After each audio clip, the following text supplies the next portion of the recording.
శ్రీ సీతారామాభ్యాం నమః. శ్రీ వాల్మీకి మహర్షి గారు రచించినటువంటి శ్రీమద్ రామాయణంలో యుద్ధకాండలో మనం ఈరోజు 49, 50 సర్గలు చెప్పుకుంటున్నాం. ఇంకా శ్రీరామచంద్రమూర్తి, లక్ష్మణ స్వామి ఇద్దరు ఆ ఇంద్రజిత్ ఉపయోగించినటువంటి నాగాసురాలు బంధించబడి ఉన్నవాళ్ళు కొంచెం సేపు అయిన తర్వాత ముందు రాముడు తేరుకున్నాడు. ఆ మూర్ఛ నుంచి తేరుకున్నాడు. ఆయన తేరుకునేసరికి అంటే ఆయన బలవంతుడు కాబట్టి, ధీరుడు కాబట్టి తొందరగా కోలుకున్నాడు. కోలుకున్న వెంటనే పక్కన చూడంగానే ఒక్కసారిగా ఆశ్చర్యపోయాడు. రక్తసిక్తంతో అడుగులో పడిపోయినాడు ఆ లక్ష్మణస్వామి. లక్ష్మణుని చూడంగానే ఆయనకి దుఃఖం పొంగి వచ్చేసింది. ఎటువంటి పరిస్థితులు చూస్తున్నాడు లక్ష్మణుని, అసలు ఊహించగలడు ఆ సన్నివేశాన్ని. అటువంటి దాన్ని చూస్తున్నాడు ఆయన. చూసేసరికి ఇంకా పెద్దగా ఏడుస్తూ అంటున్నాడు. సుగ్రీవుడు వాళ్ళందరితో, వానరులతో అందరితో అంటున్నాడు, ఇతడు లేకపోతే ఇక నాకు సీత ఎందుకు, నా జీవితం ఎందుకు, ఇంకా నేను ఎందుకు బతికేం ప్రయోజనం, ఇతనే లేకపోతే నా సీత ఎందుకు, నేను బతకడం ఎందుకు, ఇంకా వ్యర్థం. ఎంత ఘోరంగా జరిగిపోయింది. ఇంకా చెప్తున్నాడు, రాముడు చెప్పిన మాటలు చాలా గొప్పవి ఇవి. మామూలుగా మానవులు మనం మాట్లాడుకునే మాటలే మాట్లాడుతున్నా కూడా ఎంత గంభీరమైన మాటలు మాట్లాడుతున్నాడు ఆయన. అందరికీ ఆచరింపదగినవిగా చెప్తున్నాడు. నేను పట్టుబట్టి వెతికితే సీత లాంటి ఇంకో స్త్రీ నాకు భార్యగా దొరకవచ్చు, కానీ నాకు కుడి భుజంగా ఉన్నవాడు, సమర్థుడైన వాడు, రాక్షసులందరినీ సంహరించిన వాడు, ఇటువంటి సోదరుడు దొరకడం మాత్రం అసంభవం అని చెప్తున్నాడు. అంతే కదా, సోదర ప్రేమ ఎక్కడ దొరుకుతుంది? మనతో పుట్టిన వాళ్ళు మనకు దొరకడం, వాళ్ళు తప్ప మిగతా అందరూ మాట వరుసగా అన్న, తమ్ముడు అని, అక్క అని పిలవచ్చేమో, కానీ సొంత వాళ్ళు ఎప్పటికి కాలేరుగా. కాబట్టి సొంత తమ్ముడు కదా, ఆ తమ్ముడే లేకపోతే ఎట్లా అనే ఒక బాధ పొంగి వచ్చేసింది పాపం ఆయనకి. అంటున్నాడు, ఇప్పుడే ఈ వానరులందరి సమక్షంలో నేను ఇంకా ప్రాణం వదిలేస్తాను. ఇంకా లక్ష్మణుడే లేని తర్వాత నా ప్రాణం ఎందుకు, నేను ప్రాణం వదిలేస్తాను. ఇంకా బాధ ఎక్కువైపోయింది ఆయనకి. ఆ గుర్తొచ్చేసిందంతా. అసలు వనవాసం వచ్చేటప్పుడు ఈ లక్ష్మణుని తీసుకురావడం తప్పుదం అయిపోయింది నాకు. ఇప్పుడు ఆ అయోధ్య నగరంలో 1000 కళ్ళతో ఎదురు చూసే ఆ సుమిత్రామాత నేనేం జవాబు చెప్పాలి? ఆ కౌసల్య మాట్లాడితే ఏం చెప్పాలి? ఆ కైకేయి మాట్లాడితే ఏం చెప్పాలి? ఆ భర్త శత్రుఘ్నుడు అడిగితే ఏం చెప్పాలి? నేను లక్ష్మణుడు ఏడి అంటే నేనేం చెప్పాలి? ఇంకా ఏం మొహం పెట్టుకుపోయి వాడు చూపిస్తాను ఆ మొహాన్ని వాళ్ళకి. తీసుకొచ్చిన వాడిని వెనక్కి తీసుకోపోలేదు కాబట్టి. ఈ వనవాసంలో నేను ఇంత దుఃఖిస్తుంటే ఇదే లక్ష్మణుడు నన్ను ఎన్నిసార్లు ఓదార్చాడు. ఇంత కష్టం నేను పడుతుంటే, కానీ ఈనాడు ఏడుస్తుంటే పట్టి ఉలుకు పలుకు లేకుండా పడిపోయినాడు యుద్ధరంగంలో. హంసతూలిక తల్ప మీద పడుకోవాల్సిన వాడు కటిక నేల పడున్నాడు. ఏమి దౌర్భాగ్య స్థితి ఇది అని ఇంకా ఆయనకి అస్సలు దుఃఖం ఆగడం లేదు. రాక్షసులను సంహరించి ఎన్నో రకాలు నాకు సహకరించిన వాడు ఈరోజు ఈ విధంగా పడిపోయినాడు. నన్ను అనుసరించి వనవాసానికి వచ్చాడు ఈయన. నిజానికి ఆయనకు వనవాసం విధించబడలేదు, నా కోసమే నన్ను అనుసరించి నా మీద ప్రేమతో వచ్చాడు. అంత ప్రేమతో ఆయన వచ్చిన దానికి ఇప్పుడు నేను ఆయన్ని అనుసరించి పరలోకానికి పోతానని చెప్తున్నాడు రాము. ఆ మాట అంటుంటే ఇంకా చాలా దుఃఖం ఎక్కువైపోయింది ఆయనకి.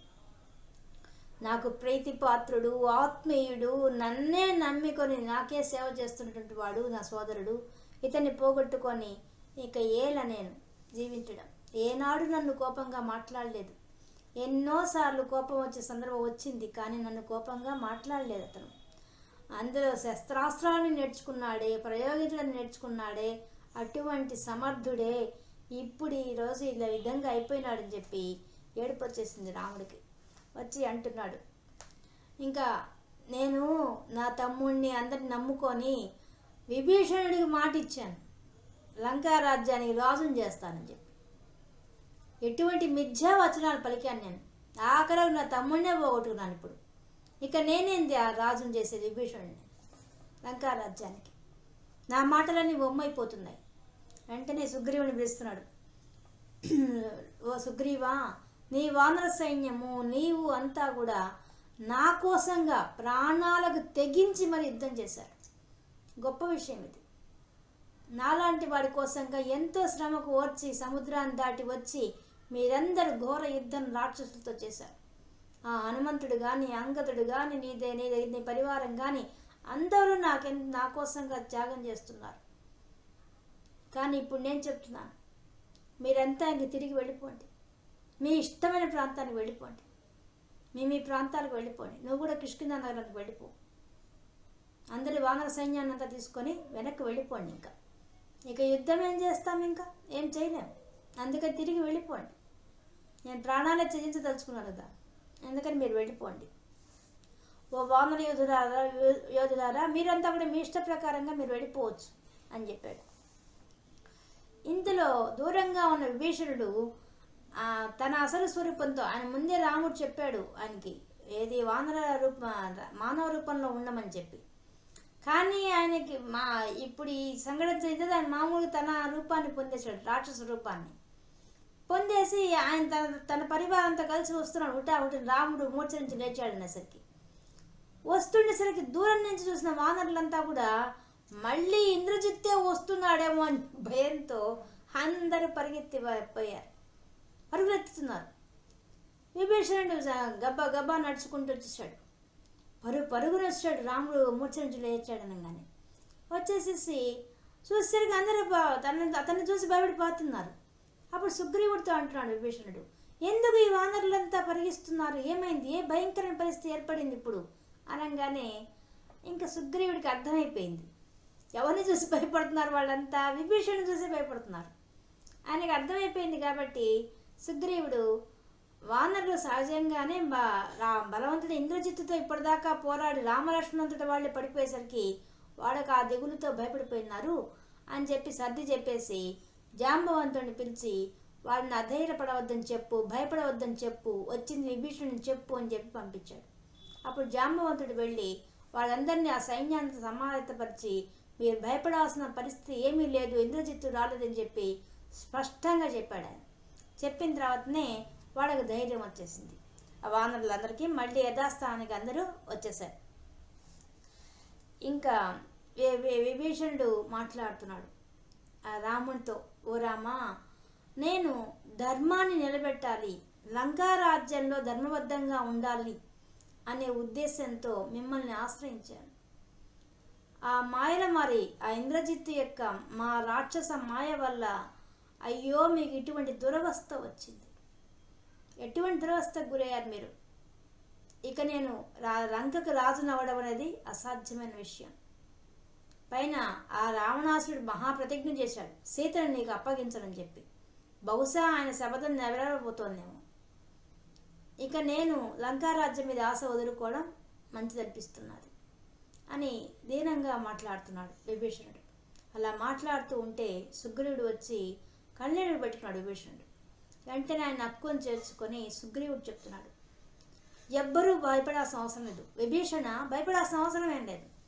ఆ రావణాసురుని, ఆ ఇంద్రజిత్తుని అందరినీ సంహరిస్తారు. వీళ్ళు మూర్ఛ నుంచి తేరుకుంటారు, వీళ్ళు యుద్ధం చేస్తారు, వాళ్ళని జయిస్తారు, మన లంకా నగరాన్ని జయిస్తాం, సీతామాతను తీసుకొచ్చుకుంటాం, నువ్వు దిగులు పడవద్దు అని చెప్పి ఆ విభీషణుడు ధైర్యం చెప్పాడు. తర్వాత సుషేణుని పిలిచాడు. పిలిచి సుషేణుని చెప్తున్నాడు, సుషేణ, ఈ రామలక్ష్మణుడు కొంచెం మూర్ఛ నుంచి తేరుకోగానే వీళ్ళని తీసుకొని పోయి కిష్కింధా నగరంలో ఒక రక్షణ ప్రాంతంలో వీళ్ళని ఉంచవలసింది. నువ్వు వీళ్ళని తీసుకెళ్ళిపో. నేను ఎట్లయినా సరే ఆ రావణాసురుని సంహరించి ఆ సీతామాతను తీసుకొని తిరిగి వస్తాను అని చెప్తున్నాడు. అనగానే సుషేణుడు చెప్తున్నాడు, మహారాజా, నేను ఇంతకుముందు విని ఉన్నాను, చూచి ఉన్నాను. దేవతలకు రాక్షసులకు యుద్ధమైన సమయంలో కూడా దేవతలకు ఇటువంటి పరిస్థితి వచ్చింది. ఆ రాక్షసుల యొక్క మాయాజాలం వల్ల వాళ్ళు కూడా మూర్ఛపోయేవాళ్ళు. అటువంటి పరిస్థితిలో బృహస్పతి అయిన గురువైనటి ఆ బృహస్పతి తన సంజీవిని విద్య ద్వారా అందరిని బతికిచ్చేవాడు. కొన్ని ఔషధాల ద్వారా అతను అందరిని బతికిచ్చేవాడు, మూర్ఛ నుంచి తేరుకున్నట్టు చేసేవాడు. కాబట్టి వాళ్ళు కూడా, దేవతలు కూడా ఇటువంటి పరిస్థితిని ఎదుర్కొన్నారు రాక్షసుల వల్ల. కానీ వాళ్ళు దాన్ని ఎదిరించి జీవించగలిగారు. అంతేకాకుండా వాళ్ళకి మంచి ఔషధులు కూడా బ్రహ్మదేవుడు సృష్టించాడు. ఆ సృష్టించిన విచ్ఛేదసాగర మదన సమయంలో ఆ దేవతలు ఉపయోగించారు. ఆ ఉపయోగించిన వాటిని వచ్చేసి ఇప్పుడు ద్రోణ పర్వంలోనూ చంద్రగిరి పర్వతంలోనూ పెట్టారు వాళ్ళు. ఆ ఔషధులన్నీ కూడా అవి అక్కడే ఉన్నాయి. కాబట్టి మన సంజీవకరణి విశల్యకరణి అనే మందులను, ఆ ఔషధులను ఆ బ్రహ్మదేవుడు ఇచ్చినవి ఆ పర్వతాల్లో పెట్టినారు. కాబట్టి మనము వీడిని మూర్ఛ నుంచి తేరుకున్నట్టు చేయగలం. ఇది సాధ్యమే, అసాధ్యమేం కాదు. ఈ కథన రంగంలో ఇటువంటివన్నీ సాధారణంగా జరుగుతూనే ఉంటాయి. దేవాసులకే తప్పనప్పుడు మనం ఎంత, మనకు కూడా జరుగుతాయి. కానీ వీటిని తప్పించుకునే అవకాశం మాత్రం ఉంది.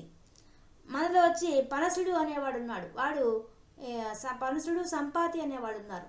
వాళ్ళు ఆ ఔషధను గుర్తించే శక్తి వాళ్ళకు ఉంది.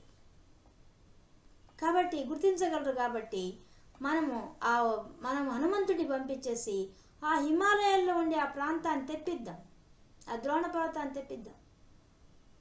వీళ్ళు గుర్తిస్తారు ఆ ఔషధాన్ని, అప్పుడు వీళ్ళకి వైద్యం చేద్దాం అని చెప్తూ ఉన్నాడు. ఇంతలో పెద్ద గాలి వచ్చేసింది, పెనుగాలి వచ్చేసింది. ఆ గాలి ఎంత ఉధృతంగా వచ్చిందంటే ఆ సముద్ర జలం అంతా ఉవ్వెత్తున లేచి అల్లకల్లారం ఏర్పడిపోయింది. చెట్లన్నీ ఊగిపోయినాయి ఒక్కసారిగా. పర్వతాలు కూడా కంపిస్తున్నాయి, భూమి కంపిస్తోంది. ఒక్కసారిగా చుట్టుపక్కలంతా మార్పు వచ్చేసింది. ఏమైందో కూడా అర్థం కాలే ఎవరికి. అందరు చూస్తున్నారు ఇంత మార్పు వచ్చేసిందని చెప్పేసి. అప్పుడు ఆ గరుత్మంతుడు వచ్చాడు ఆకాశంలో నుంచి. ఆయన యొక్క వాయు వేగంతో తన యొక్క వాయు శక్తిని అంతా ఉపయోగించి గాలితో వస్తూ వచ్చేసాడు. వచ్చేసి రామలక్ష్మణులకు జేజేలు చెప్తూ వాళ్ళ ముందు వచ్చి నిలబడి వచ్చి వాళ్ళను అట్లా నిమిరాడు. వాడిద్దరి శరీరాలని నిమిరాడు, ముఖాన్ని నిమిరాడు. అంతే, వాళ్ళకున్న గాయాలంతా పోయినాయి. అసలు ఒంటి మీద ఒక్క గాయం కూడా అంత ఒళ్ళంతా గాయాలు, బాణాలు గుచ్చుకున్న వాళ్ళ శరీరంలో ఒక్క దెబ్బ కూడా లేకుండా, రక్తబొట్టు లేకుండా మామూలు మనుషులు అయిపోయారు. చూస్తుండం కానీ వాళ్ళకి ఎట్లయిపోయినారంటే వాళ్ళకి ఇంకా రెట్టించిన బలపరాక్రమాలు వచ్చేసాయట. అప్పటిదాకా పోయినవన్నీ తేజస్సు వచ్చేసిందట, ఉత్సాహం వచ్చే, ఇంకా ఎవరినైనా గెలవగలవనే ఉత్సాహం వచ్చేసింది, దృష్టి శక్తి వచ్చేసింది, మళ్ళీ సూక్ష్మ బుద్ధి వచ్చింది, జ్ఞాపక శక్తి వచ్చేసింది. ఈ విధంగా దివ్యమైన శక్తి వచ్చేసింది వాళ్ళకి చూస్తూ ఉన్నాం. కానీ ఇంకా రాముడికి ఆనందం అయిపోయింది. లక్ష్మణుడు బతకడము, తనకు ఇంత శక్తి రావడం ఆశ్చర్యం అయిపోయింది. అప్పుడు రాముడు మాట్లాడుతున్నాడు. ఓ మహావీరా, మీరెవరు? మీరు చూస్తుంటే దివ్యమైన శరీరంగా ఉన్నారు. మీ రూపమే దివ్యంగా ఉంది. మీరు వేసుకున్న మాలలు దివ్యంగా ఉన్నాయి. మీరు ధరించినటువంటి ఆభరణాలు దివ్యంగా ఉన్నాయి. ఈ దివ్యాంగ శోభితంగా ఉన్న మీరు ఎవరు అసలు? ఎందుకు మాకు ఇంత సహాయం చేశారు? ఎవరు మీరు? మిమ్మల్ని చూస్తుంటే మా తండ్రి దశరథ మహారాజు గుర్తొస్తున్నాడు, అజం మహారాజు అంటే ఆయన గుర్తొస్తున్నాడు. నా హృదయం ఎందుకో పొంగిపోతుంది ఉత్సాహంతో, ఆనందంతో. ఎందువల్ల? ఎవరు మీరు? మీరెవరు చెప్పవలసిందని అడిగాడు. అడిగేసరికి ఆయన చెప్తున్నాడు, నా పేరు గరుత్మంతుడు, నేను వైనతేయుడును. ఇప్పుడు మిమ్మల్ని ఆక్రమించడం అన్నీ కూడా ఈ విష సర్పాలు. ఇవన్నీ ఈ సర్పాలన్నీ కూడా కద్రోజ సంతానం. ఇవి తీవ్రమైనవి, విషపూరితమైనటువంటివి. అందుకనే గరుత్మంతుడు రాగానే అవన్నీ దూరంగా పారిపోయినాయి. ఆ సర్పాలన్నీ దూరంగా పారిపోయినాయి. ఈ సర్పాలు అంత భయంకరమైనవి. వీటిని ఇంద్రాది దేవతలు కూడా జయించలేరు. కేవలం నాకు ఒక్కడికే సాధ్యమవుతుంది ఈ విషయం. నేనెందుకు మీకు సహాయం చేశానంటే, మీరు నాకు మిత్రులు, నాకు మీరు బహిర్ప్రాణం. కాబట్టి మీకు నేను ఎట్లా స్నేహితుణ్ణి అనే విషయం గురించి ఆలోచించబాకండి. మీరు ఖచ్చితంగా ఆ రాక్షసరాజైన రావణాసురుని సంహరిస్తాడు, ఇంద్రజిత్తుని సంహరిస్తారు, రావణ సామ్రాజ్యాన్ని గెలుస్తారు, లంకా సాధ్విని చేతపడతారు. కాబట్టి మీరు విజయం తథ్యం. ఇంతకు మించి మీరు వేరే ఆలోచించబాకండి. యుద్ధం అయిన తర్వాత నేనెవరో మీకు తెలిసిపోతుంది, గ్రహిస్తారు మీరు అని చెప్పాడు. అని శ్రీరాముణ్ణి హత్తుకున్నాడు. హత్తుకోగానే ఆయనకి ఇంకా దివ్యశక్తి వచ్చేసింది. హత్తుకొని ఇంకా నేను వచ్చిన పని పూర్తయింది, నాకు వెళ్ళడానికి అనుమతి ఇవ్వవలసిందని చెప్పి శ్రీరామచంద్రమూర్తిని ప్రార్థిస్తూ ఆయన శ్రీరామచంద్రమూర్తి చుట్టూ ప్రదర్శన చేశాడు. ప్రదక్షిణ చేసి మళ్ళీ హత్తుకొని ఆ అనుమతి కోరేసి ఆయన రాముడు నవ్వుతూ అనుమతి ఇవ్వగానే ఒక్కసారిగా రివ్వున ఆకాశంలోకి ఎగిరిపోయాడు హనుమంతుడు కాదు గరుత్మంతుడు. వెళ్ళిపోయేసరికి ఇంకా వానరులకి ఎక్కడ లేని ఉత్సాహం వచ్చేసింది. ఎంత గొప్ప విషయం అది! చూస్తుండగానే ఒక్కసారిగా వాళ్ళిద్దరు అట్లా పడిపోవడం, మడుగులో పడిపోయింది. వాళ్ళిద్దరూ లేచి కూర్చోవడమే కాదు, దివ్యమైన తేజస్తో లేచి కూర్చోన్నారు. ఇంకా వాడికి ఎక్కడ లేని ఉత్సాహం వచ్చేసి ఒక్కసారిగా బేరీ నినాదాలు చేశారు, డంకాలు మోగించారు, శంఖాలు పూరించారు. ఇంకా రక్షించిన ఉత్సాహంతో గర్జిస్తున్నారు. వాళ్ళంతా సింహనాదాలు చేస్తున్నారు. ఇంకా ఎక్కడెక్కడ చెట్లని పెకరించుకొచ్చేసారు, బండరాళ్ళని తీసుకొచ్చేసారు. ఆ లంకా నగరంతో 4 వైపులా ఉన్న ద్వారాలు దగ్గరికి వెళ్ళిపోయారు అందరూ. అసలు ఇంకా వీళ్ళు సుగ్రీవుడు కానీ రాముడు కానీ అనుజ్ఞ ఇవ్వాల ఏం మాట్లాడలే. అసలు వాళ్ళకు వాళ్ళు వెళ్ళిపోయారు యుద్ధం చేయాలనే సంకల్పంతో. వెంటనే వాళ్ళు వేరే నినాదాలు చేసుకుంటూ ఉత్సాహంగా వెళ్ళారు అనడంతో ఈ 50వ సర్గ పూర్తయింది. మనం 51వ సర్గతో మళ్ళీ కలుసుకుందాం. అంతవరకు సెలవు. సీతారామార్పణం.